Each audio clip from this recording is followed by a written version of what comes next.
What's up, Yap Squad? What's up, Yappers? And we are coming at you with a brand new bonus episode because that's what we're doing today.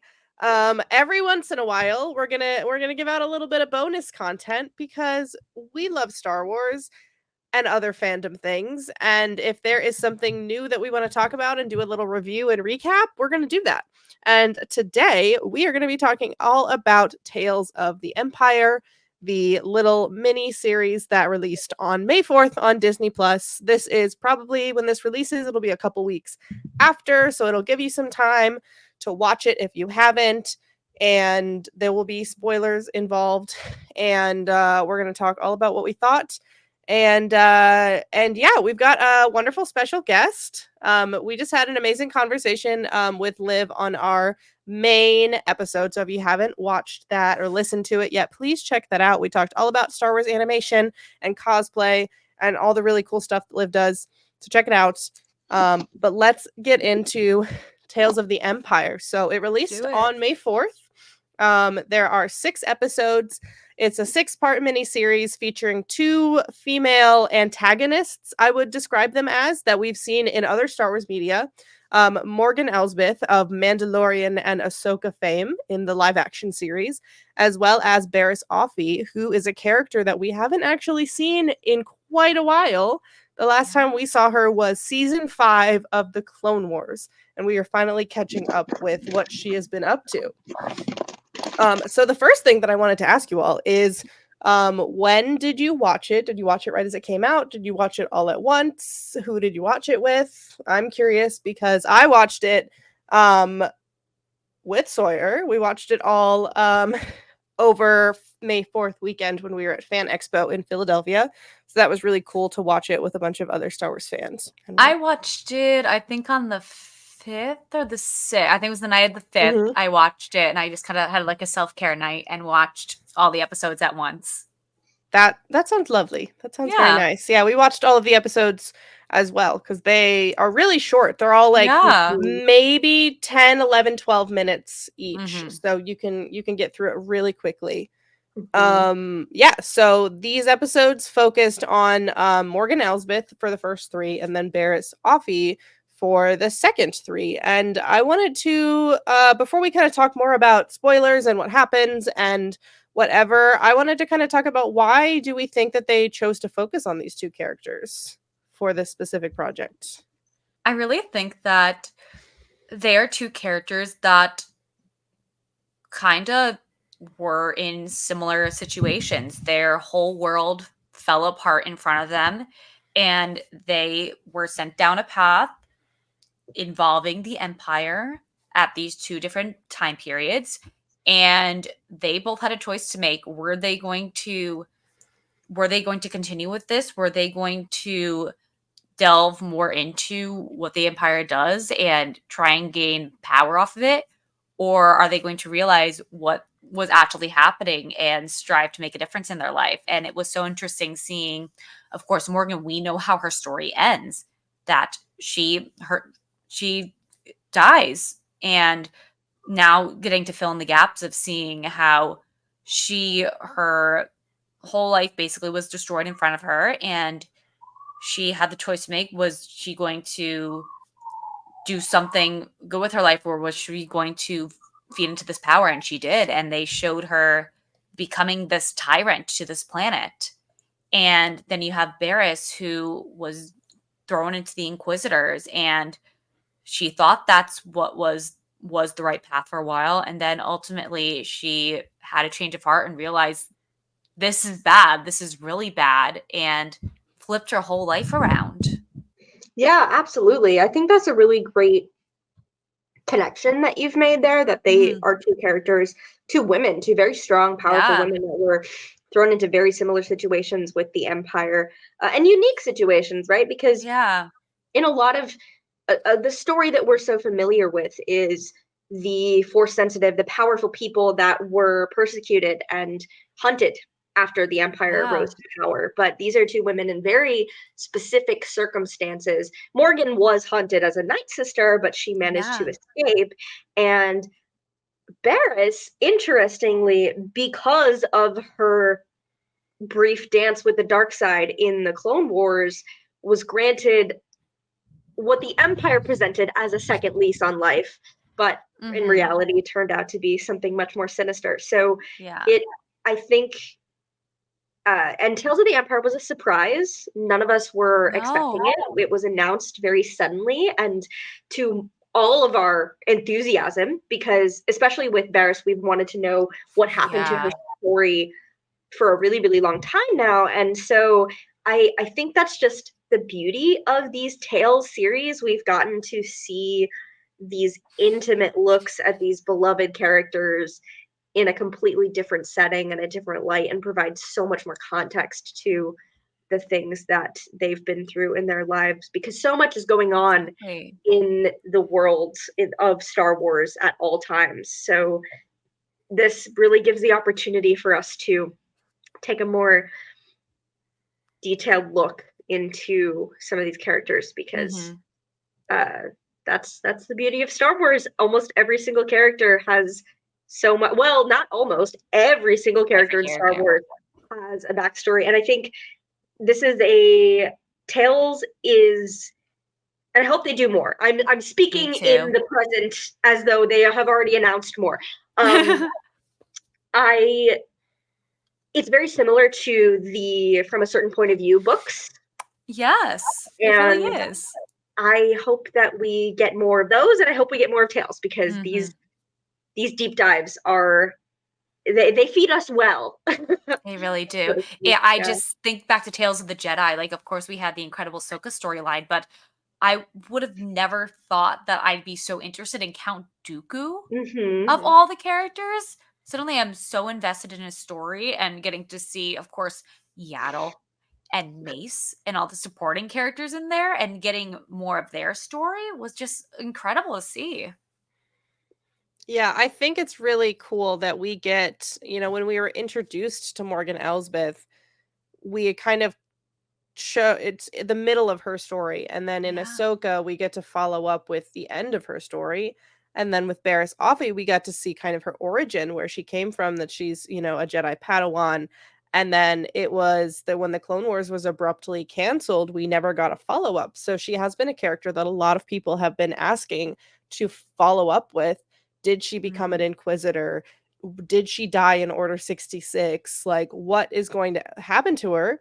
And now we have this conclusion. It is, I think, left maybe sort of kind of open-ended at the end of her episodes, but we do get to mostly see the rest of her life and what happened. So I think these characters are very similar, and it can show what trauma and loss how it can drastically affect people in different ways, because we see Morgan Elsbeth grasp for this power and totally dive into it, and then we see Barriss, who is someone who is a lot more conflicted with the power that she is given once she faces her like Inquisitor trials and is given an official position in the Inquisitorius. So I think it's great. I love that we got to see two female characters focused on, especially, like, I liked Tales of the Jedi, but seeing how Ahsoka was such a prevalent character throughout the Clone Wars and Rebels, and we knew that we were getting an Ahsoka series, it was like a little disappointing to know that, half of the show was going to heavily feature a character that we've already seen so much of, as much as I loved her episodes. So this was really cool. I was not expecting the Morgan Elsbeth stuff at all. Me and either. I really, really love the Night Sisters. Like, Marin is one of my favorite Star Wars characters from Jedi Fallen Order and Jedi Survivor. I think the Night Sister lore is so interesting and so cool. Yeah. And so to see that, and I know that they had kind of teased in The Mandalorian, maybe she was a Night Sister, based on, I think there was a line of dialogue of how she said she was a survivor, and then getting to see more of that in both Ahsoka, and then see where she came from in Tales of the Empire is so cool. I really loved it. And I've always been grasping for more Night Sisters content. It's always been something that has really interested me since watching the Clone Wars. I'm so glad we're finally getting more. So we kind of touched on this already, but I wanted to talk a little bit about the major themes that this show presents and the message I think it was trying to convey, because it is called Tales of the Empire. So we're getting into this time period of mostly before we really see the rebellion come to any sort of fruition. I think towards the end of Barris's episodes, we see that she is connected to not necessarily the rebellion, but people that are rebelling in some way. She's an old friend, right? Yes. Something she about said an old friend. Yeah, so I think what do you guys take away from these episodes?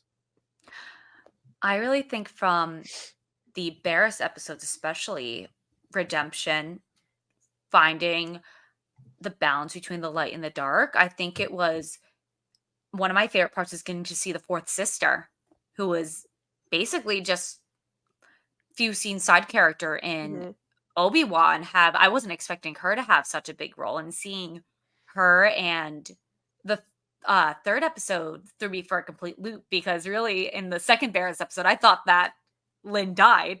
She got pushed over that cliff. I was like, she could be dead. And then her showing up in the third episode and having that beautiful come to realization of everything that's been going on and why, and her realizing why Barris ran away from the Inquisitor life was just amazing to see. And then in contrast with the whole Morgan story, a lot of it was, what does this greed for power, what does it do to you? And it showed that she went from someone who was so lost, and then of course Thrawn came and presented her with that opportunity. He said that this growing rebellion needs to be stopped. Like, you could have a piece in this of stopping them. I could give you power. I could help you on this rise to power. And then seeing her in her third episode, which right before she's introduced in The Mandalorian, just being this horrible tyrant to these people.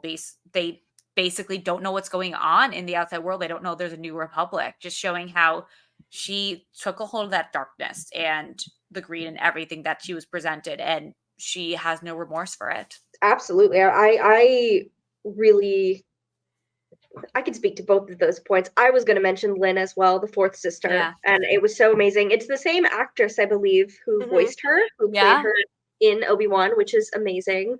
And it was so cool after it came out, seeing all the reactions to the episodes and seeing people, make memes like, "Oh, I'm sorry, ma'am, I was not familiar with your game."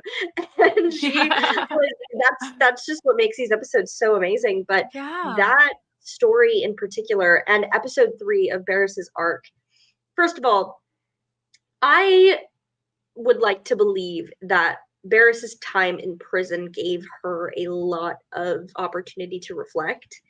And I never felt throughout the episodes that she really was embracing the dark side again. Even in that first episode, when she makes a sacrifice and becomes the winner of the Inquisitor position, it didn't feel genuine, in the same way that her struggle in season 5 of the Clone Wars felt like she really was going through an internal struggle that we've seen in so many Jedi before, temptation of the dark side and whatnot. It really felt like she was just trying to survive.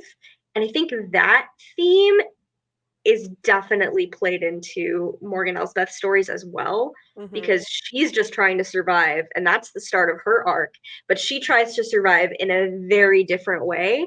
And I think that, like, this is just clicking in my head as I'm talking about it, but I really think that that's a theme that's constant throughout both of these stories. Barris is trying to survive because she knows she's already seen the alternative of what happens if she runs away, and Morgan is trying to survive out of not spite, but revenge and grief.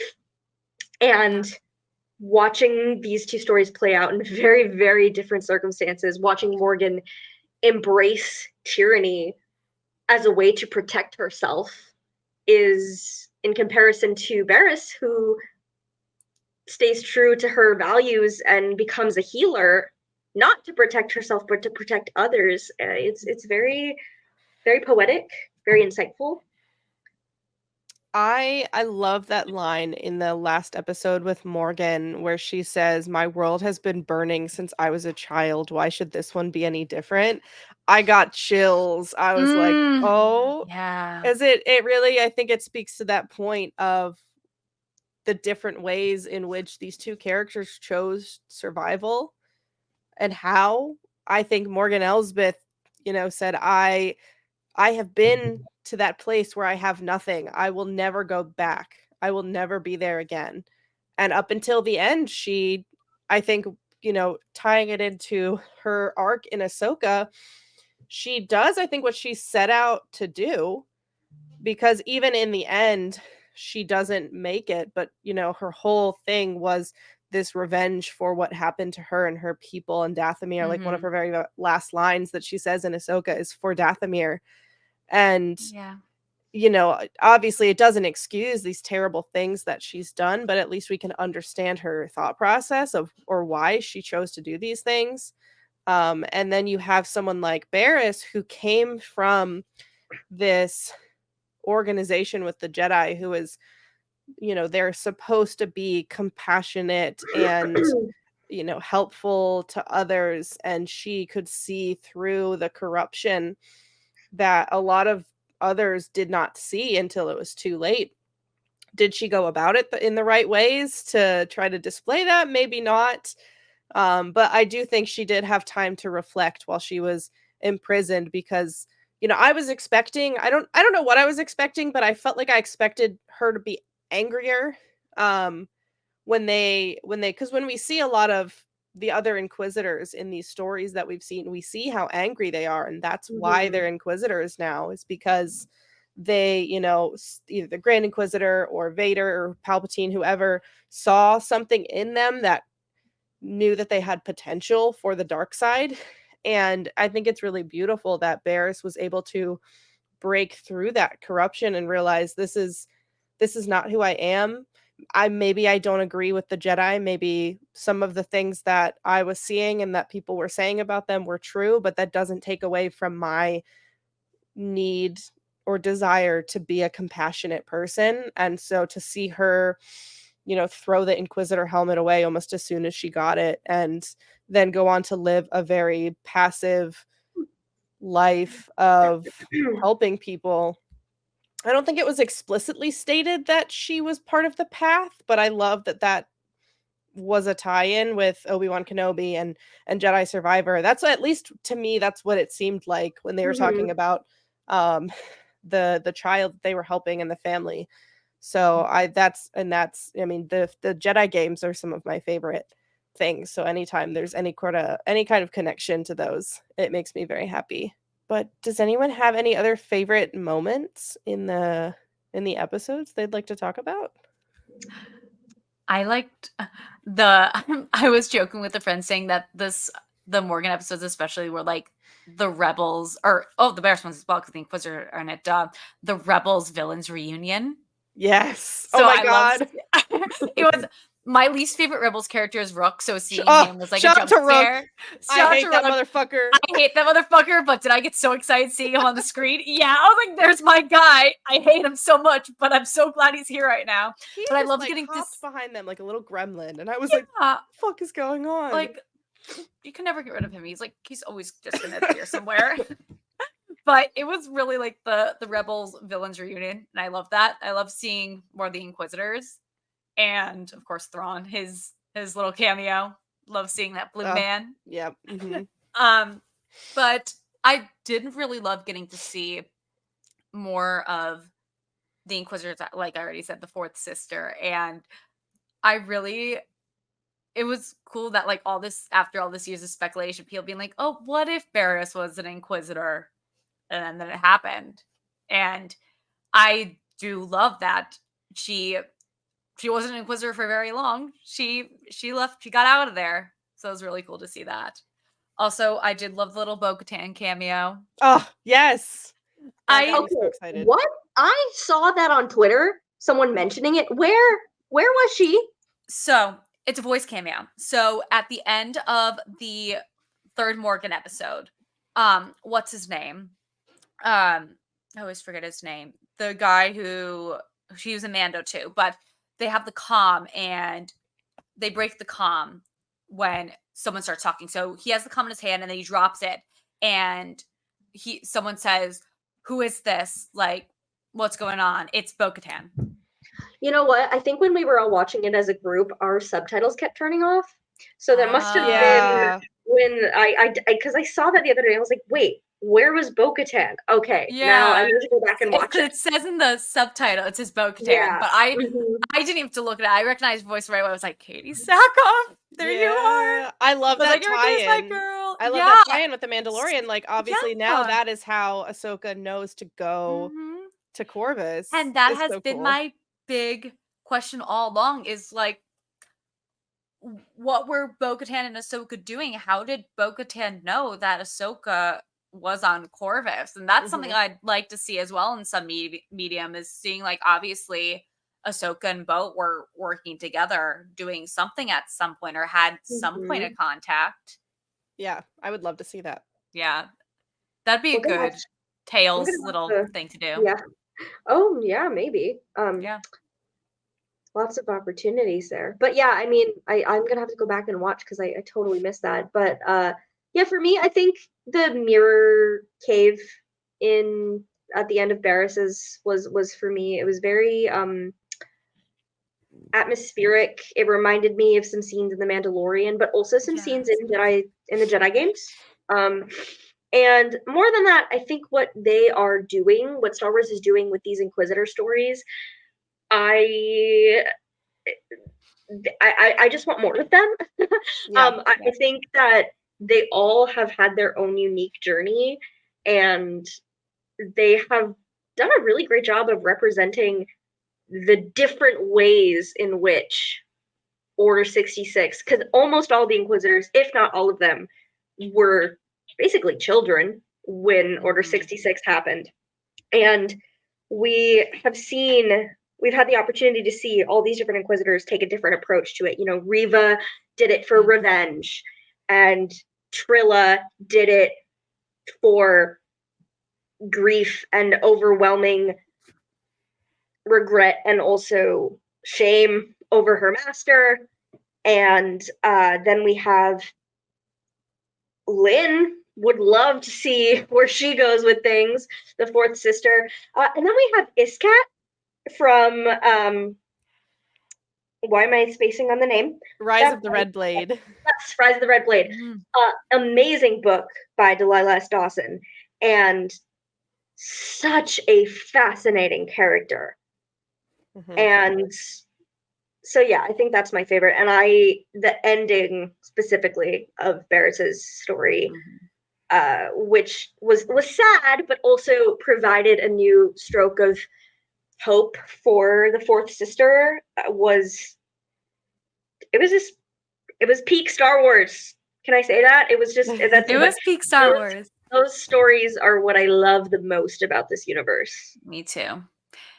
And I think it really ties into what we were saying in our big episode about animation, how I mentioned how animation, you get to tell these stories in such a beautiful way. And especially just all the imagery and like the mirror cave and everything was just done in such a great way that I feel like putting the story in animation was the perfect way to do it.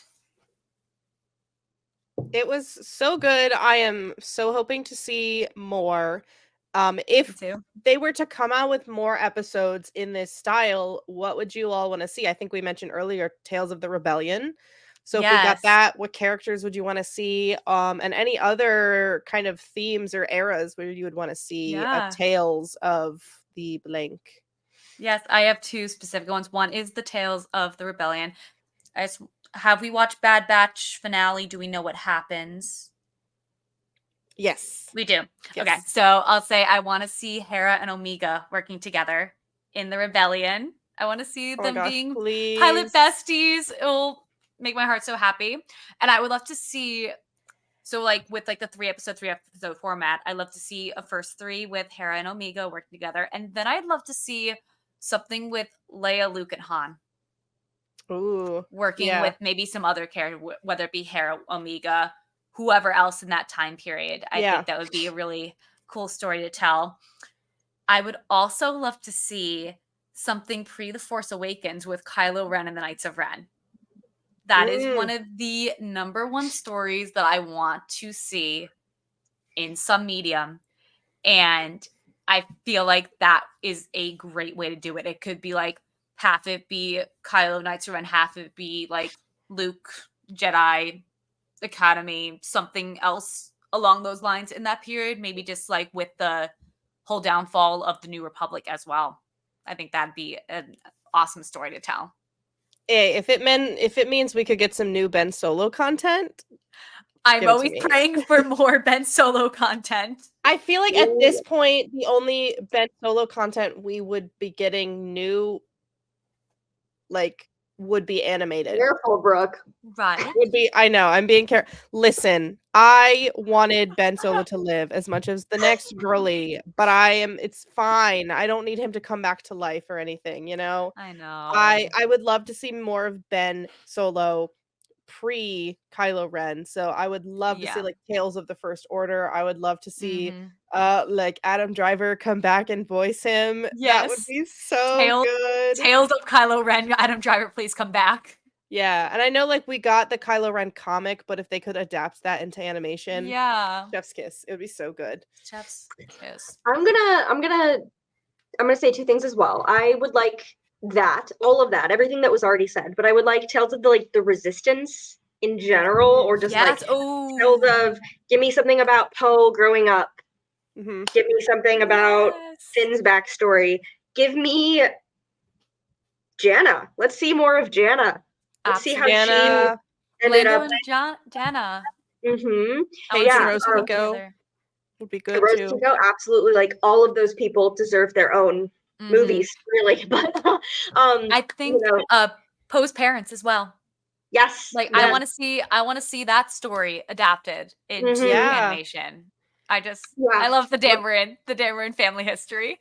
Yeah, absolutely. But the other thing I thought about, just because Tales has been kind of like a gift to longtime Star Wars fans, longtime Clone Wars fans, Rebels fans.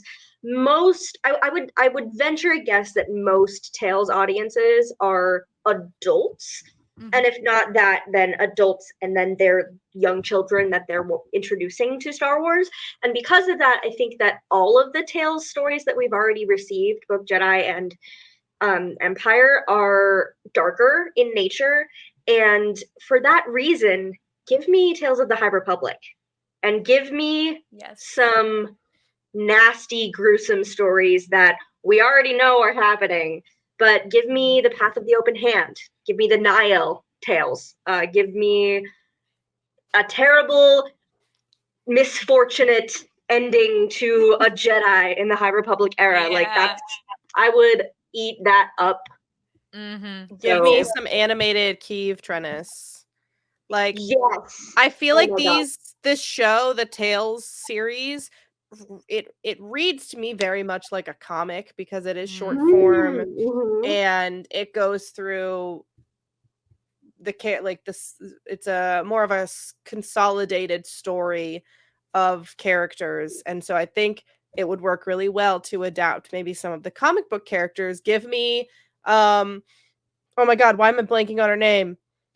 Dr. Aphra. Yes, thank you. Yes. Give me a Dr. Aphra series. That would be so good. I feel like there are so many, not just characters we've seen in animation and live action, but also these novel characters, these comic book characters that we've seen. I would love to get them adapted for that. Give me Seer. Give me Tales of the Jedi. I would love to see more of Seer as a Jedi and more of what Seer had been doing in between Fallen Order and Survivor.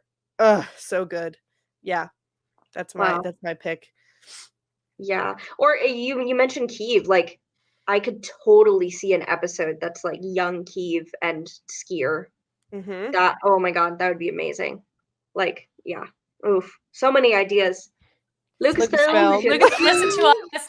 We have ideas. We literally said at the same time. Lucasfilm. Take them for free. Hive mind. Yeah, literally. Lucasfilm, if you don't hire me, that's fine. But please take my ideas. Yeah. Because I want it. Give me, please. Don't have to give me credit, just do it for me. Yeah, cool. Well, I'm so glad that we got to talk about this. Hopefully we see more things like this in the future. Let us know. Tag us on Instagram or Twitter or TikTok or whatever, and tell us your thoughts on Tales of the Empire too, because I want to know what other people thought. Shameless plug for our socials. If you're not following us there, please do. Liv, would you like to drop your socials and let us know where we can find you and your amazing content? Yeah, I'm on TikTok and Instagram at the Libra Liv. I am on Twitter at Olivia Mary Joan, and I have my own podcast called Damsels Distressing, and we're on Spotify, and we have an Instagram account. Lovely. Yay. All right. Well, thank you all for listening, and we'll yap with you again soon. So have a wonderful night, day, evening, afternoon, whenever, wherever you are. We'll see you next time. Bye. Bye. Bye.